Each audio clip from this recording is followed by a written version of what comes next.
ओम नमो भगवते वासुदेवाय।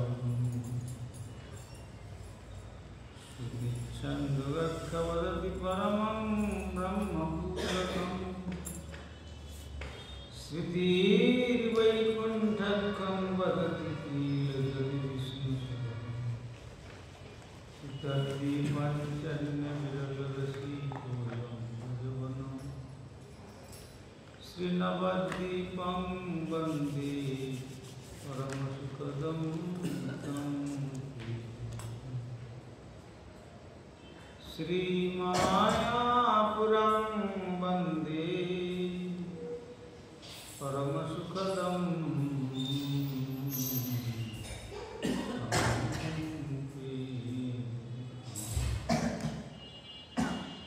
देवी सुरेश्वरी भगवती गौरी त्रिभुवनतारिणी तरलतरङ्गी करमौलिनिवासिनी ममतीरस्तं तव पदकमलं भक्त्या विहीनयपराधलक्ष्मी चित्तस्य कामाधितरङ्गमध्ये कृपामयि त्वं शरणं प्रपन्या वृन्दे नमस्ते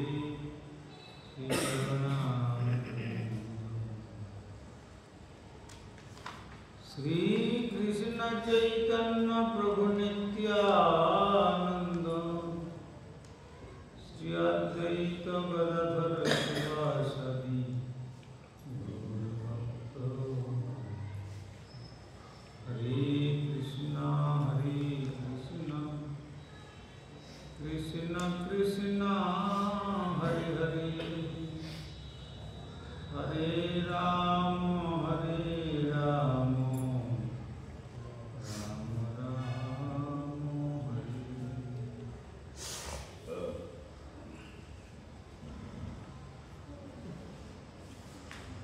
श्री गुरुदेव जय गुरुपाद जय श्री राम।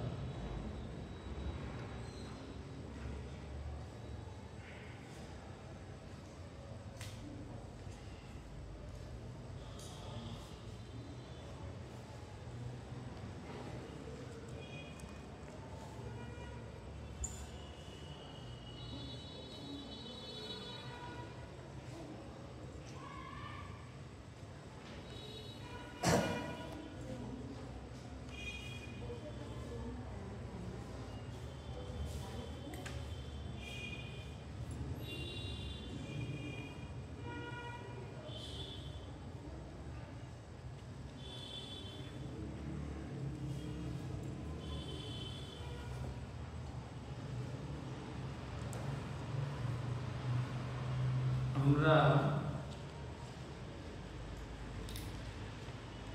বিগত পূর্বে আস্বাদন করেছিলাম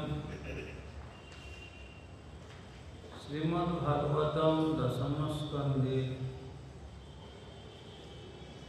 অষ্টাদশ সংখ্যক শ্লোকে अन्ताय मध्वीरवला हरिदास भज्यो जद राम कृष्ण चरण स्पर्शकोमल मानव तनति सहगुणस्तैर्च पाण्य सुजवस पंदर पंदर।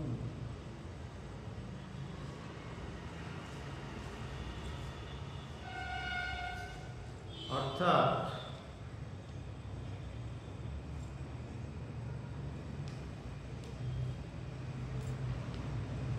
भक्तगणेर मध्य गोवर्धन पर्वत वृंदावने श्रेष्ठ भक्त रूपे ब्रजदेवीगण प्रतिपादन करिलेन। रघुनाथ दास गोस्वामी चरण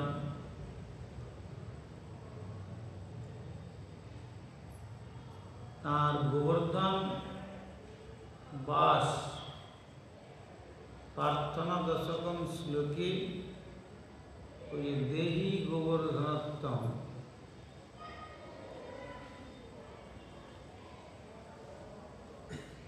এই শ্লোকে তিনিও হরিদাস বর্জ্য অর্থাৎ ভক্তগণের মধ্যে সর্বশ্রেষ্ঠ পর্বত শ্রী গোবর্ধন। বলছেন, হে সখীগণ, এই পর্বত গোবর্ধ গাভী গোপগণের সঙ্গে শ্রীকৃষ্ণ ও শ্রী বলরামকে পানীয় জল, অত্যন্ত কোমল ঘাস, গুহা, ফল ফুল ও শাক সবজি সমস্ত রকমের প্রয়োজনীয় দ্রব্যই সরবরাহ করে। এই যে শ্রী গোবর্ধন পর্বত কেন বলছেন শ্রেষ্ঠ? গোপগণকে গাভী মাতা এবং গোবৎসদের এবং শ্রীকৃষ্ণ ও শ্রী বলরামকে পানীয় জল প্রদান করে আর অত্যন্ত কোমল ঘাস,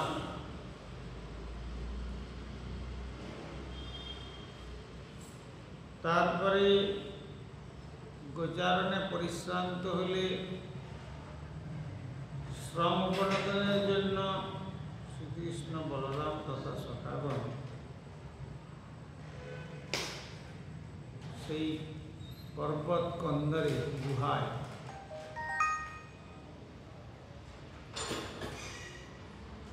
শ্রম প্রদান করেন। আর কত সুস্বাদু ফল, কন্দমূল,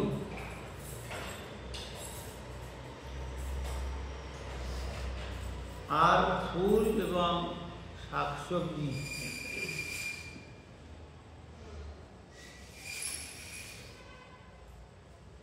এক কথায় বলতে গেলে ব্রজবাসের সমস্ত রকমের প্রয়োজনীয় দ্রব্যই সরবরাহ করেন এই গিরিরাজ গোবর্ধন।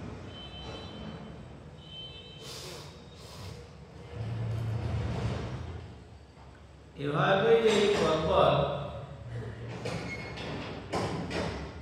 শ্রী ভগবানকে শ্রদ্ধা নিবেদন করছে। আর বিশেষ করে শ্রীকৃষ্ণ ও শ্রী বলরামের চরণ স্পর্শ লাভ করবার ফলে গোবর্ধন পর্বতকে অত্যন্ত উৎফুল্ল বলে মনে হচ্ছে।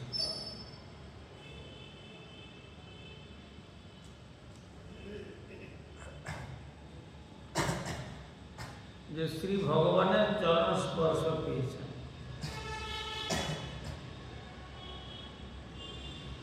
আমরা পূর্বে আস্বাদন করেছি যে এই যে গিরিরাজ গোবর্ধন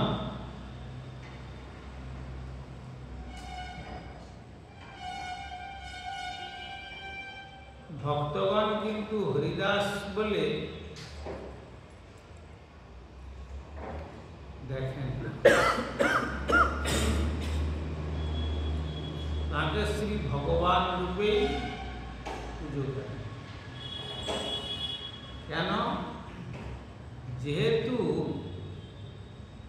গোবর্ধন ধারণ লীলাতে যখন তার পূর্বে গিরিরাজ গোবর্ধনের পূজার প্রবর্তন করলেন কৃষ্ণ, তখন শ্রীকৃষ্ণ নিজেই গোবর্ধন পর্বতের রূপ ধারণ করে ব্রজবাসীগণের প্রদত্ত ক্ষীর, লাড্ডু, পেড়া, দধি, দুগ্ধ আদি সমস্ত ভোজন করেছিলেন। এই জন্য তিনি হরিদাস হলেও একাধারে হরিদাসগণের মধ্যে শ্রেষ্ঠ,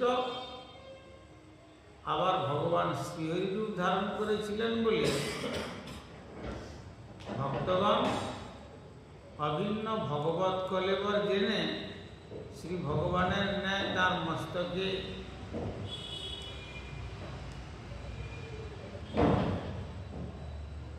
সেই ময়ূরপুচ্ছ প্রদান করেন, তাঁর বদনেতে বংশী আর চরণে চন্দন তুলসী পুষ্প দিয়ে তাকে অর্চন করেন। শ্রী শালগ্রামের অর্চনের মতোই ষোড়শোপচারে ভক্তগণ তার পুজো করেন। আর তিনি যে স্বয়ং ভগবান সেটি আরো প্রমাণ করেছেন কিসে? যখন সনাতন গোস্বামী প্রত্যহ তিনি গিরিরাজ গোবর্ধন যে 14 মাইল পরিক্রমা করতেন, যখন তিনি একবারে বার্ধক্য অবস্থাতে পড়ে গেছেন আর যেন চলতে পারছেন না, তখন শ্রী ভগবানের অত্যন্ত কষ্ট হচ্ছিল তার সাধনা।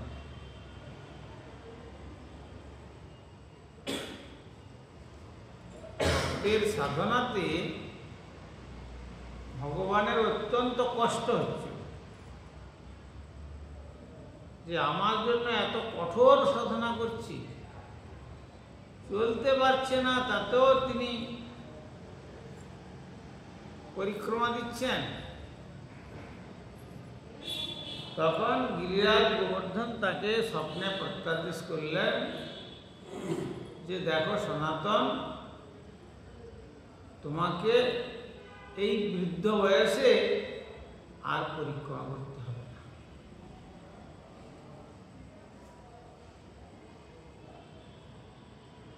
দেখুন ভক্তের কিরকম ইচ্ছা, জগৎকে শিক্ষা দিলেন তারা। তখন তিনি বলছেন যদি আমি ব্রজে বাস করে যদি পরিক্রমাই করতে না পারলাম, তাহলে আমার ব্রজে বাস করার কি লাভ, আর বৃথা জীবন ধারণ করারই কি লাভ।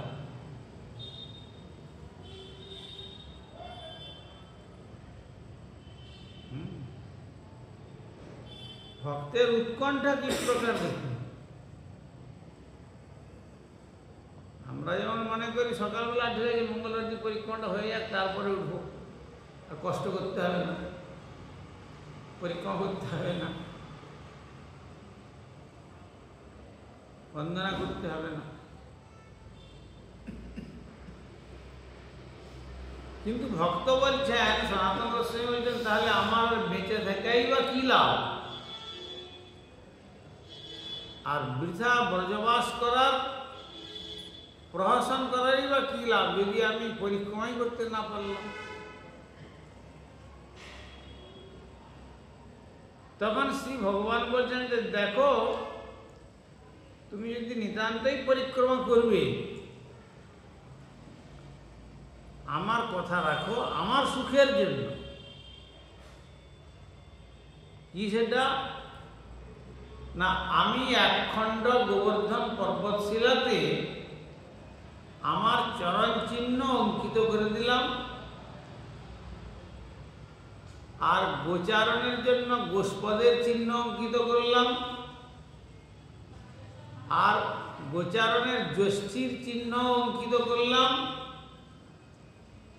এই গোবর্ধন খণ্ডটিকে নিয়ে তুমি তোমার ভজন কুটিরের কাছে রেখে যদি প্রত্যহ 4 বার প্রদক্ষিণ করো, তাহলে তোমার গিরিরাজ পরিক্রমার ফল লাভ হবে। তুমি আমার কথা রাখো।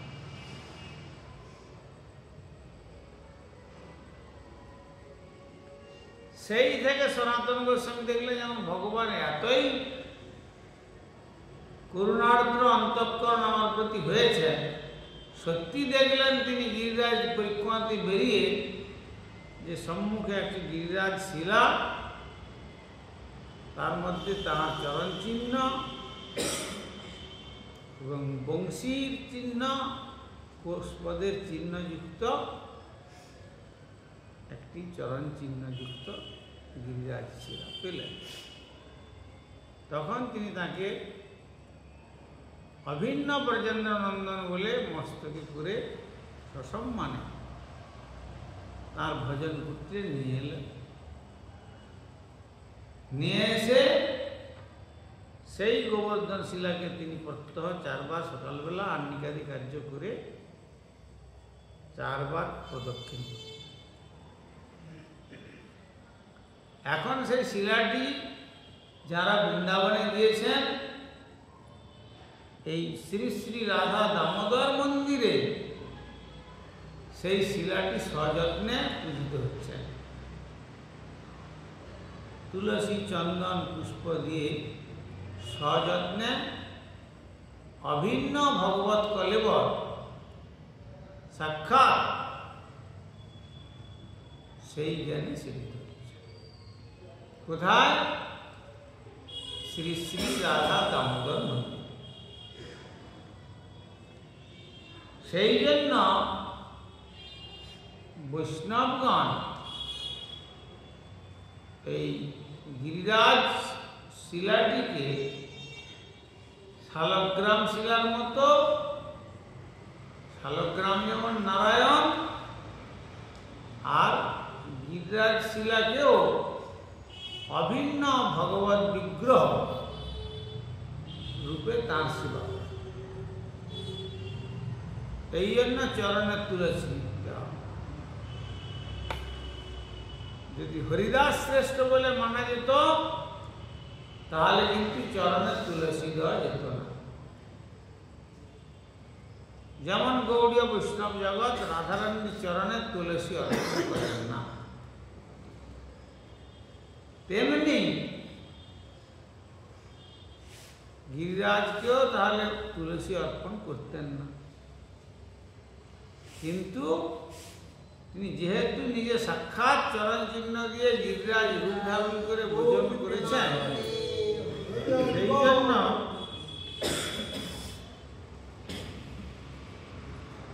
গৌড়ীয় বৈষ্ণব জগৎ বা ব্রজবাসীগণ তারা তার হাতে বংশী দিয়ে আর হাত বানিয়ে তুলসী চন্দন পুষ্প দিয়ে পুজো করেন। আবার যেমন পুজো করেন, আবার তেমনি ব্রজমায়েরও রয়েছি, আবার গোচারণ করতে গিয়ে সেই শিলার উপর দিয়ে গো সম্পদকে নিয়ে আবার গিরিরাজ গোবর্ধনের উপরে চারণ করেন।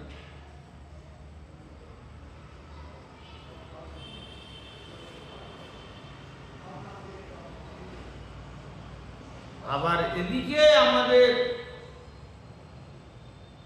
মহাপ্রভুর ভক্তগণের নির্দেশনা কি? অনধিকারী ব্যক্তি গোবর বৃন্দাবনে যাইবে না থাকিবে চিরকাল, আর গোবর্ধনে উঠিয়া না দেখিবে গোপাল। যে মাধবেন্দ্র পুরীপাদের গোপালকে যে গোবর্ধনের উপরে স্থাপন করেছিলেন তিনি জঙ্গল থেকে বের করে, সেখানে উঠে মহাপ্রভু দর্শন লীলা প্রকট করেন। সেই জন্য তিনি তাকে দর্শন দেওয়ার জন্য গাঁঠুলি গ্রাম বলে একটি জায়গা আছে, সেই জায়গাতে তিনি নেমে আসতেন লীলা করার জন্য। সেইখানে মহাপ্রভু দর্শন করতেন। তিনি নিজেই স্বয়ং ভগবান, যেহেতু ভক্তভাব অঙ্গীকার করেছেন, তিনি গিরিরাজের উপরে উঠে গোপাল দর্শন করেন। সেই জন্য গৌড়ীয় বৈষ্ণবগণ গিরিরাজ গোবর্ধনকে শ্রী ভগবান জ্ঞানে চন্দন তুলসী পুষ্প রাজি দ্বারা এমনকি ময়ূরপুচ্ছ, যে ময়ূরপুচ্ছ নারায়ণকেও দেওয়া হয় না, সেই ময়ূরপুচ্ছ দ্বারকাধীশ কৃষ্ণকেও ময়ূরপুচ্ছ দেওয়া হয় না। কেন? তিনি সেখানে রাজা। কুরুক্ষেত্রের কৃষ্ণেরও ময়ূরপুচ্ছ থাকে না, কিন্তু ময়ূরপুচ্ছটি হচ্ছে একচেটিয়া ব্রজের সম্পদ। সেই ময়ূরপুচ্ছ গিরিরাজ গোবর্ধনকেও তার চূড়ার উপরে শ্রীকৃষ্ণের মতন স্থান দেওয়া।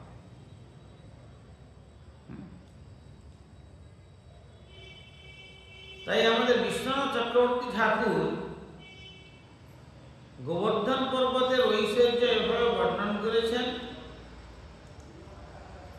পানীয় বলতে গোবর্ধনের সুরভিত শীতল ঝর্ণার জলকে উল্লেখ করা হয়েছে, যা শ্রীকৃষ্ণ বলরাম ও পান করেন। তাদের চরণ ও মুখ ধৌত করার জন্য ব্যবহার করেন। আর গোবর্ধন অন্যান্য পানীয় প্রদান করে থাকেন, যেমন মধু। গোবর্ধনের কন্দরে কন্দরে মধুচক্র আছে,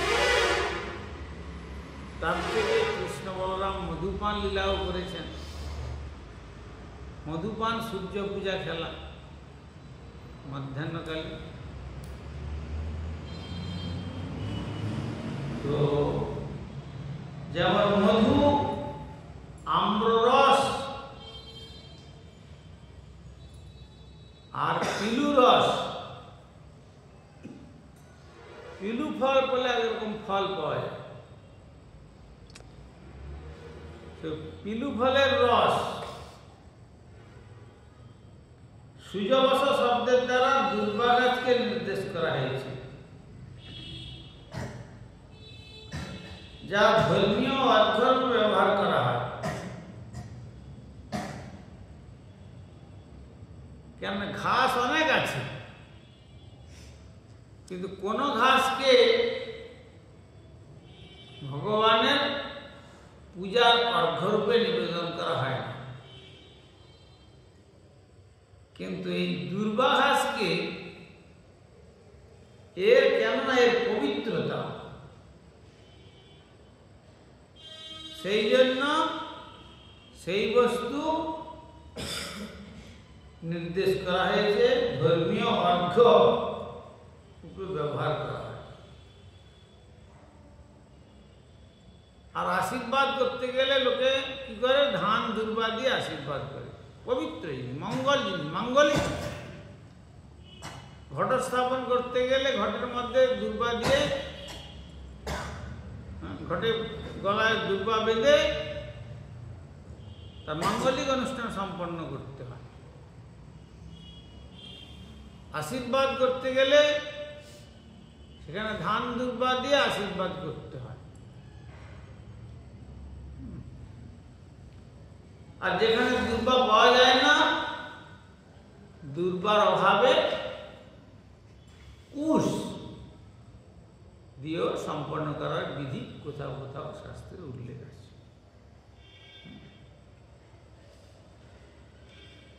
তো গোবর্ধনে ঘাসও রয়েছে, যা সুগন্ধযুক্ত,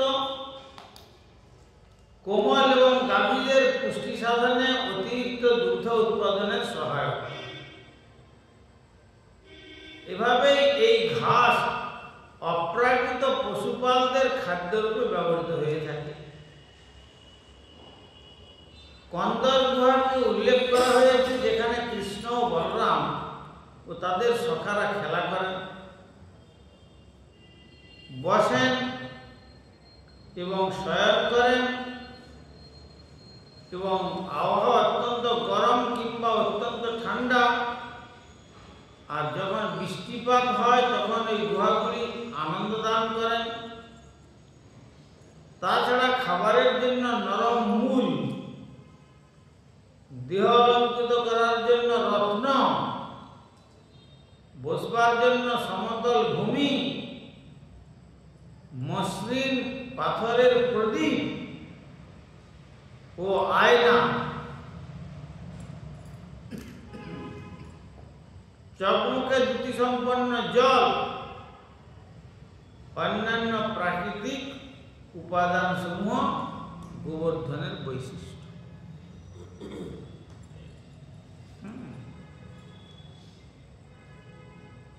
আর কি, আর সর্বোপরি এই শ্রী গোবর্ধনের কুঞ্জে শ্রী গোবিন্দ একান্তে রাধারানীর সঙ্গে বংশী শিক্ষা রাধারানীকে প্রদান করেছে, যে তুমি যে বাঁশি বাজাও এই বাঁশিটা আমি শিখতে চাই। আর কোনো সখীকে শেখানি। এই জন্য শ্রীকৃষ্ণ রাধারানী যে গোপনে গুহাতে এই বংশীয় শিক্ষা প্রদান করেছিলেন। এই জন্য গিরিরাজ গোবর্ধন এত প্রিয় শ্রীকৃষ্ণের। আর প্রিয় তো বটে, তারপরে কি হলো না, তিনি নিজে গোবর্ধন ধারণ করলেন, গোবর্ধনের রূপ ধারণ করে নিজের মতন পূজা করিয়েছিলেন, নিজে নিজেকে দিয়ে। সেদিন বলেছিলাম না, এক হাত মে पूजा तो है, एक रहे पूजाए, सहस्र भुजा फैला के गोवर्धन मांग मांग के खाए। তা দেখে জিজ্ঞাসা করলেন পূজারী রূপী গোপাল, তোমরা যে এতদিন ইন্দ্রের যাগ করেছ, ইন্দ্রের উদ্দেশ্যে রাত্রি জাগরণ করে এত পূজা করেছ, ইন্দ্র খায় এরকম কোনদিন দেখেছ? এই দেখো গিরিরাজ গোবর্ধন কেমন খাচ্ছেন।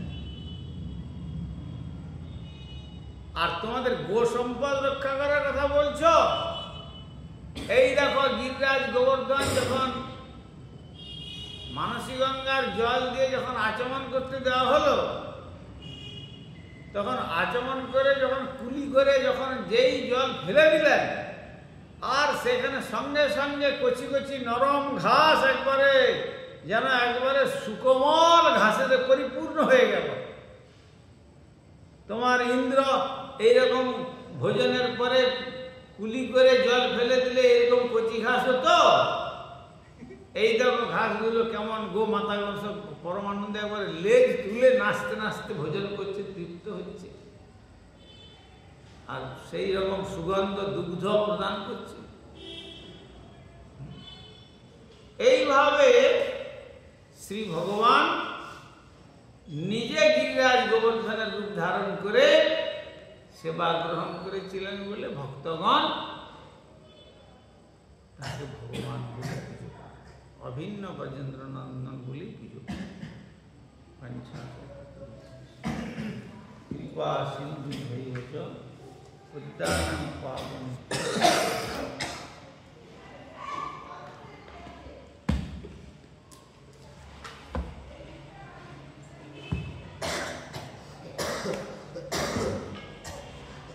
হরে নম কৃষ্ণ যাদবায় নম, হরি হরে নম কৃষ্ণ যাদবায় নম, যাদবায় মাধবায় সবায় নম, যাদবায় মাধবায়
जगन्नाथ बलदेव सुभद्रा श्री राधा रघुवंशी श्री जगन्नाथ देव श्री गिरिराज महाराज श्री राधा दामोदर जी श्री श्रीगंतराज श्रीमद् भागवतम तुलसी महारानी तथा संतकालीन भागवत दिव्य महामहोत्सव की परमाराध्य श्री गुरुपाद पद्म विष्णुपाद परिव्राजकाचार्य गुरुजो त्रिदंडी स्वामी श्री श्रीमान भक्ति कुमार संत गोस्वामी जगत गुरु श्रील प्रभुपाद भक्ति सिद्धांत सरस्वती गोस्वामी सपार सचिनंदन श्री गौ सुंदर सपार श्रील प्रभुपाद कृपाल गुरुवर्ग की कंतराज श्रीमद् भागवतम की श्रोता भक्त वृंद की श्री श्री निताई गौर